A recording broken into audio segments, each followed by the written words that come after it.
بہت بہت شکریہ عبداللہ میرزا خون صاحب، عظیم مہتاب، مودود علی سندھی صاحب، ڈاکٹر جعفر، فارس حسین شاہ راشدی، ڈاکٹر ایوب شیخ اور یہ سارے اتنے اسکالر شاعر ادیب یہاں بیٹھے ہوئے ہیں۔ اس دن میں نے ڈاکٹر کو بلا کے کہا کہ تمہیں کچھ پتہ ہے؟ تو کہنے لگا کیا؟ میں نے کہا کچھ معلوم ہے کہ اس مہینے میں سندھی اور اردو کے کتنے بڑے بڑے ادیب جو ہیں پیدا ہوئے یا ان کا انتقال ہوا؟ پھر میں نے اسے کہا تم گوگل کرو، ٹھیک ہے؟ تو اس نے گوگل کیا، اس نے کہا یہ کیا ہے؟ پھر بیٹھ کے ادی کو فون کیا، جعفر صاحب کو فون کیا، آپ کو فون کیا۔ یہ بہت ہی زبردست جو جلسہ ہوا، میں سمجھتا ہوں کہ یہ سارے آپ سب جو آئے تو پیر صاحب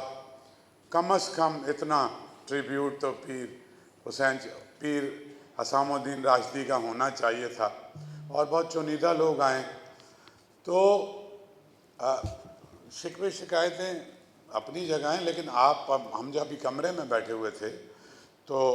پارس سے اور علی رضا شاہ جو حسین شاہ کے بیٹے ہیں، ہم نے پہلے سے یہ طے کیا تھا کہ 20 ستمبر کو آرٹس کونسل میں ہم ایگزیبیشن بھی کریں گے، ویڈیو پروجیکشن پہ ساری چیزیں ان کی جو یہ پریزرو کر رہی ہیں سارا اس کو بھی دکھائیں گے اور کچھ گفتگو بھی اس پہ کریں گے۔ اور یہ سمبل ہیں، چاہے پیر حسام الدین شاہ راشدی ہوں یا اس لیول کے کوئی ابراہیم جویو صاحب ہوں یا نبی بخش بلوچ ہوں یا اسی طرح اردو کے اسکالر یا پاکستان کی دوسری زبانوں کے یا دنیا بھر کے جو لوگ تھے، یہ ایک سمبل کے طور پہ اس بات کے اعلان کے لیے یہ فنکشن ہوتے ہیں کہ ابھی دنیا میں تھوڑا سا کوئی تہذیب اور ثقافت کا کوئی کونے میں ہلکی سی ایک رمق باقی ہے، اور ابھی مکمل طور پہ اس دنیا سے مایوس ہونے کی ضرورت نہیں ہے۔ اور اگر یہ اسی طرح تسلسل سے ہم جتنے بھی ہمارے یہ روشنی کے مینار ہیں، ابھی ڈاکٹر فاطمہ مجھے بتا رہی تھی، آج انہوں نے بڑا اچھا لکھا بھی ہے اپنے فیس بک پہ پیر صاحب کے بارے میں، کہ پیر صاحب جو ہے وہ بابا اردو جب پاکستان نہیں آئے تھے اس سے پہلے سے جو ہے انجمن کے ساتھ وابستہ تھے، اور انجمن اردو کی انجمن، سندھی کی نہیں، وہ پیر صاحب اس کے لینچ پن تھے۔ اور وہی ادی نے بھی جیسے باتیں کی، ہم باتیں تو نہیں کرتے، ہم نے پچھلے اتنے عرصے سے یہ کوشش تو کی کہ کم از کم سندھ میں ہماری جو بنیادی طور پہ سندھی زبان ہے اور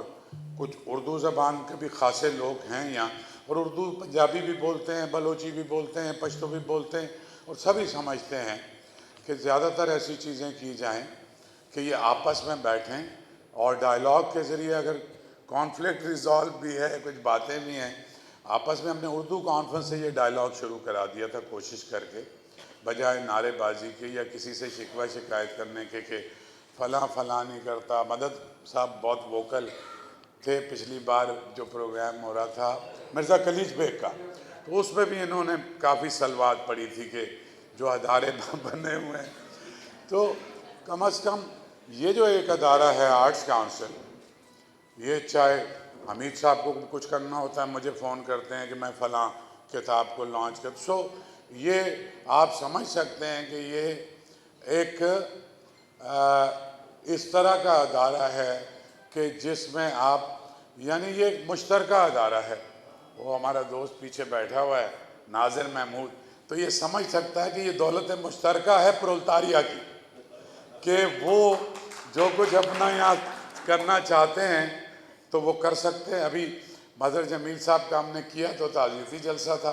لیکن جتنے بھی لوگ بولنے والے آئے وہ انقلاب روس یا مارکسزم یا ظاہر ہے کہ جو کچھ دنیا میں ہو رہا ہے اس کا جو اثر ہے اس کے تحت جو بھی سامراج کر رہا ہے، گفتگو کا محور چونکہ مظہر جمیل تھے، اور مظہر جمیل بالکل، میں یہ نہیں کہتا کہ حسام الدین راشدی کے پائے کے اسکالر تھے یا نہیں تھے، لیکن انہوں نے بھی ساری زندگی، ایک آدمی ہندوستان سے آیا، سکھر میں آباد ہوا اور جدید سندھی ادب کی تاریخ لکھی، اتنا کام کیا سندھی دانشوروں پہ۔ بنیادی طور پہ یہی وہ زندہ لوگ ہیں یہی وہ لوگ ہیں وہی سمجھتے ہیں کہ یہ سماج میں تقریر کرنے لگ گیا. میں صرف آپ کا شکریہ ادا کرنے آیا تھا اور یہ بتانے آیا تھا کہ یہ کام ہمیں شکایتیں کم کرنی ہے کیونکہ اب ہمارے پاس ایک ٹھکانہ تو ہے نا یہاں پہ, تو یہاں پر میری تو درخواست یہ ہوگی کہ ہم کم از کم اس جگہ کو تو اس طرح آباد رکھیں, اور پھر ہر شہر میں ایک ایسی جگہ ہمارے پاس ہو جائے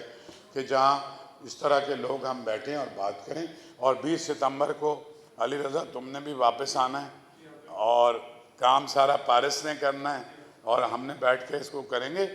اور انشاءاللہ صرف حسام الدین راشدی نہیں, جیسے ابھی عدی نے بات کی, جتنے بڑے اسکالر ہیں ان سب پر اس طرح کے سلسلہ انشاءاللہ جاری رکھیں گے. آپ سب کا بہت بہت شکریہ کہ آپ تشریف لائیں.